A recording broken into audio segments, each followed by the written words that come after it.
Къде си, бе? Не съм ви виждал от 100 години. Верна си. Ела, бе, шофьорка. Честито. Сега на мен да, на другите не. С тези две сладурки пишем, и с още едно момиче, между другото, те трите са Латида, но тя е в Лондон. Пишем текст на едно парче, което искаме да направим заедно. На определена тематика. Сега ще ви разкажем за какво стана въпрос.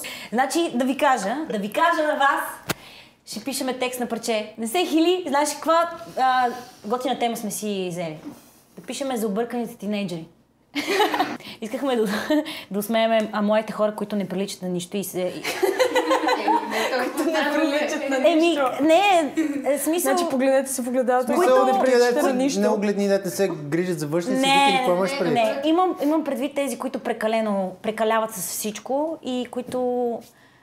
Това е, разбира се, от моя гледна точка, които за мен не изглеждат на годините си, първо. Второ, заради тая така наречена култура, определено не живеят в реалността, която е по света. Ами се, не знам как да ти кажа. Коя култура? Смисъл? Поп-фолк култура? Да. Отгоре или отдолу? И от двете страни. Самозадоволяваш ли се? Не. Имаш ли нужда от секс? Да, като всеки нормален човек. Какво искат жените? Да знам, в повечето случаи разбиране. Какво искат мъжете? Мъжете искат жените. Правила ли си тройка? Гати, сега ще се изчерва. Ами, почти. Кой е най-красивия мъж? Този, който излъчва отвътре красота, по някакъв начин. Коя е най-красивата жена? Най-чаровната жена, според мен. Какъв е смисълът на живота? Да създаваш и да твориш и да оставаш след себе си. Вярваш ли в Господ? Да, вярвам. Каква е реалността? Тя е различна за всеки. Страх ли те от провал? До скоро ме беше страх, но осъзнах, че всъщност грешките са уроци и те помагат по пътя.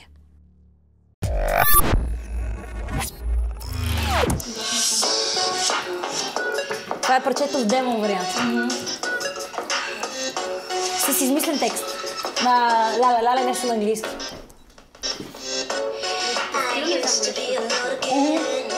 Мислим да го правим реги. Горе-долу е това. Да. И сега в момента как звучи припева с вашия текст? Дай по-ниско ще го изпеем. Не си ли себе си губиш, повярвай себе си можеш. И тук не знам, какво беше? Не съм сигурна. Смен ли си? Точно така. Смен бъди. И после? Точно така, смен, защото има едно. Смен ли си? Смен бъди. Има такива... Игра с публиката. Обаждане, да, игра с публиката. Ето, пишем го. Смен ли си? Смен бъди. И тук нямаме дума. Може да го измислим. То е, нали, смен ли си? Смен бъди. Ето, тук нямаме текст. Не си ли себе си губиш? Повярвай в себе си можеш. Смен ли си? Смен бъди. Някакво нахъсващо трябва да е. Добре, какво искате реално наистина да кажете там? Не бе, просто...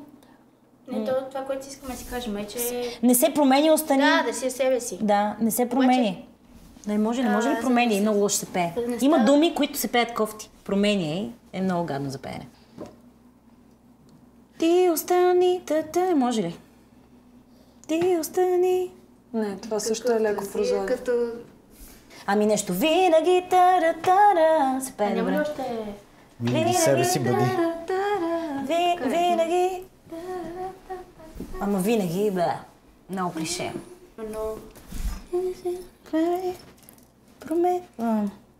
Че примерно може да си различен нещо такова. Не, тук различен не е. Дойде ми, хора, дойде ми идея! Си чакай са. Вече си жена. Честито. Ще ви пише. Ще му излагате така, изчервих се. Смен ли си, смен бъди себе си, искай да си. Айде! Как? Имаме финална фраза. Това между другото беше супер важно нещо. Защото все пак това е припева. Припева е най-важното нещо в едно парче. Тръгваме. Къде отиваме? Чакай. Отиваме да чуем парчето в студиото. Окей. И бързаме, защото сме супер закъсняли. Здрасти. Това е Борис Чакъров. Здрасти. Много се забавихме, извиняваме, ма цялата програма отиде на кино. Много ли ни чака, съжалявам?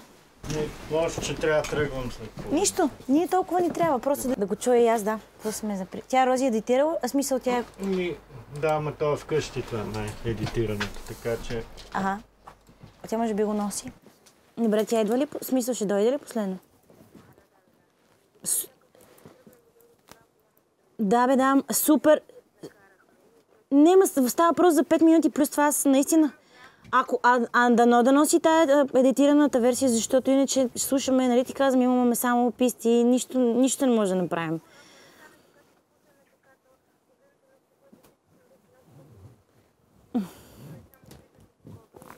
Не е точно така. Супер сурова е. Айде, моля ти се. Айде. Какво? Нищо. Важно е да... Не, нищо. Беше важно да чуем някакво елементарно смесване, особено на гласовете, защото аз имам изпяти много варианти.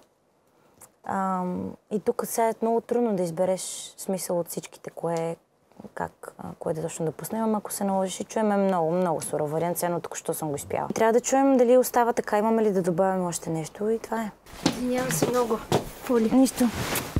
Притесних, че забравих да ти кажа да вземем. Ами да. Аз исках да го чуя как си го смесила. Не съм го. Ти ги знаеш кои си. Не съм го. Сега го правят оркестрация, не сме го направили.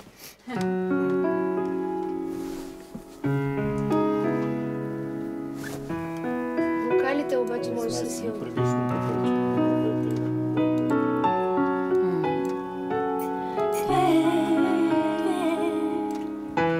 Едно, нула.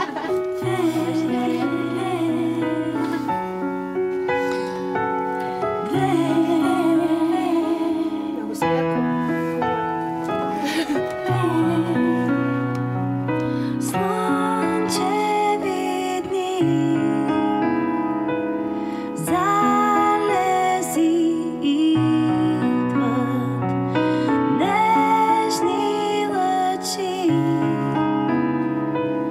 Само с пиано в момента. Само с клавир.